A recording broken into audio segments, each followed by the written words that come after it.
Disappearances. Throughout time, people have disappeared with no trace. Many times there are simple and plausible explanations for disappearances. Centuries ago, maybe somebody wandered out and got lost in a forest, never to be seen again. Maybe somebody was attacked by a wild animal. It might be a case of a runaway. It might be a case of somebody who just wants to disappear and start their life over again. But sometimes there are disappearances that make absolutely no sense. People with absolutely no reason to leave their lives. People with absolutely no reason to disappear. What happens to these people?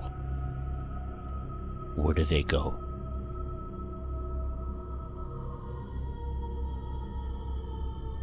Barbara Bullock.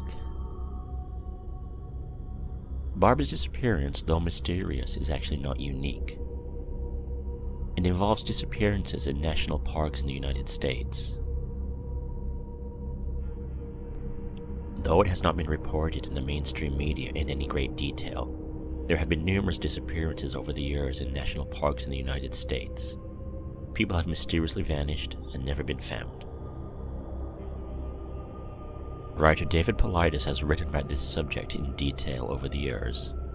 In a future video, I will look into this more extensively. The date was July 18th, 2007. Barbara, a 55-year-old woman from Montana, was hiking along with her friend Jim Ramica in the Bitterroot Mountains. Jim was visiting from California, and they were heading towards the Burr Creek Overlook to enjoy the scenic view. Barbara was probably 20 to 30 feet behind Jim.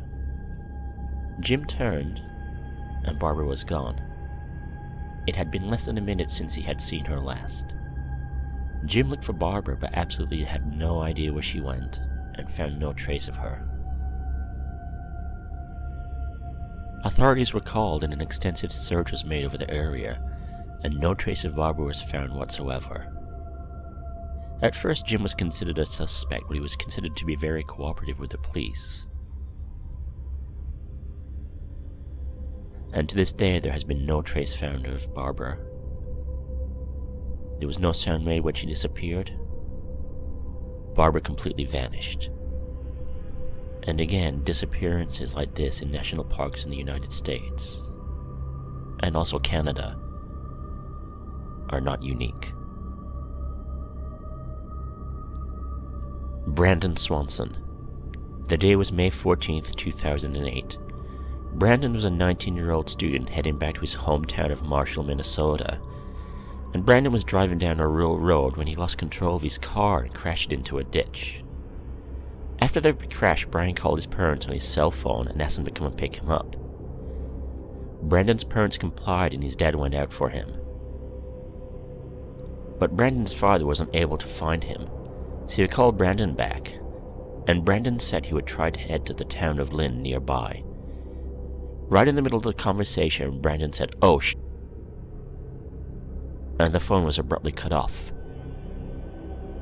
Brandon's father attempted to call him back several times, but to no avail. All he received was the answering service. The police were notified and an investigation was launched. The police found Brandon's car, but they never found Brandon. They never found his phone. Brandon was never seen again. Nobody knows what startled Brian so badly in his final words to his dad.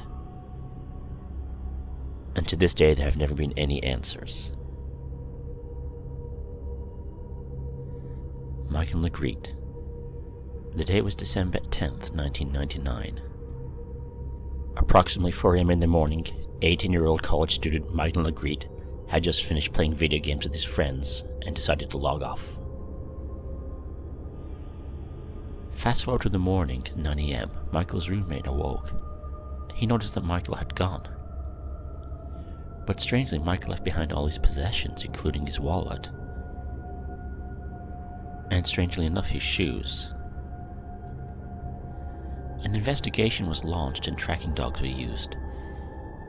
The tracking dogs were able to follow Michael's scent to a bus stop, which is approximately 2 miles away from where he was staying on campus. But would Michael have walked almost 2 miles barefoot in December? And after checking Michael's background, there was nothing suspicious. He seemed to have no reason to disappear.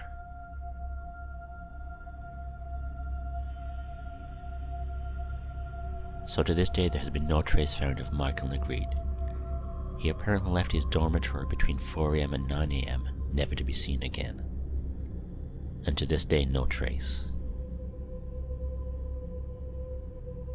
Brian Schaffer.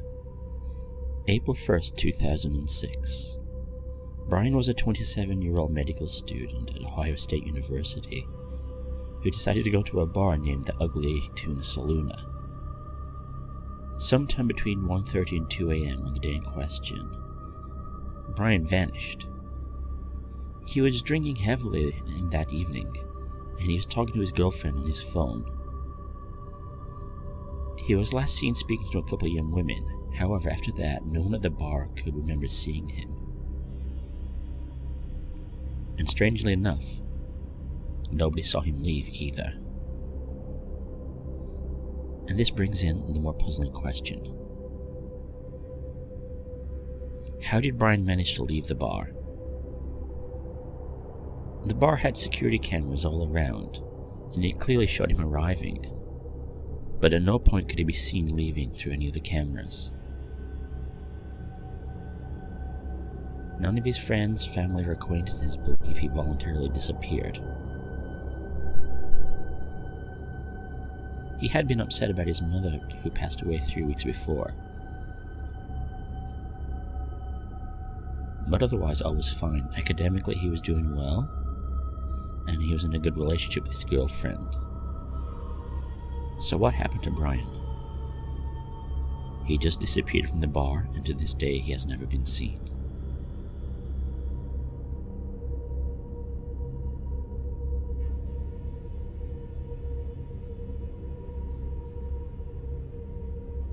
July 30th, 1985, Toronto, Canada.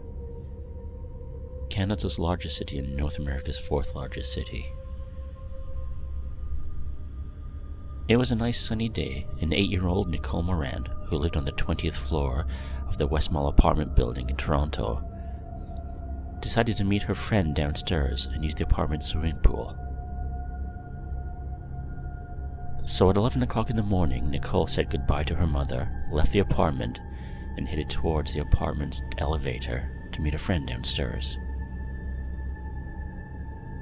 Nicole's friend was waiting downstairs, and 15 minutes later, Nicole's friend buzzed to her mother upstairs on the apartment's intercom to let her know that Nicole never arrived.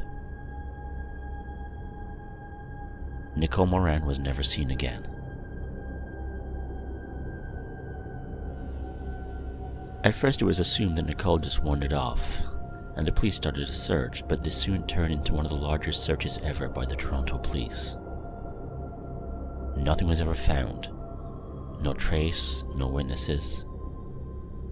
A complete mystery. All of Nicole's relatives and acquaintances were exonerated as suspects by the police, and to this day there has been no trace. So what could have happened? From the 20th floor to the lobby, it was a simple elevator ride and Nicole never showed up. The logical conclusion would be that Nicole was abducted by somebody in the elevator. But whom? It would have to be a person who had business in the apartment. It would be very unlikely that a random stranger would just wander into an apartment building and look for somebody to abduct on the elevator. And if it was somebody in this apartment with business, who? Again, the police never found any suspects, never named any suspects, and nobody was seen leaving the apartment. And to abduct somebody in an elevator and sneak out of an apartment undetected would be next to impossible. So what happened to Nicole Moran?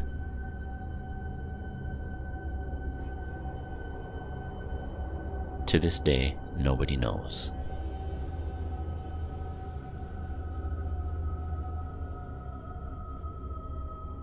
To this day, the individuals mentioned in this video have never been seen from nor heard again. What happened to them? We may never know. Especially the case of Nicole Moran, who just disappeared from an elevator while going down to meet her friend in the lobby. And as a father of a young daughter, I can only imagine what torment this must have been for her family. Hopefully one day there will be some answers, and the families of these individuals will get some peace and some resolution and some closure. But until that day comes, we can only wonder.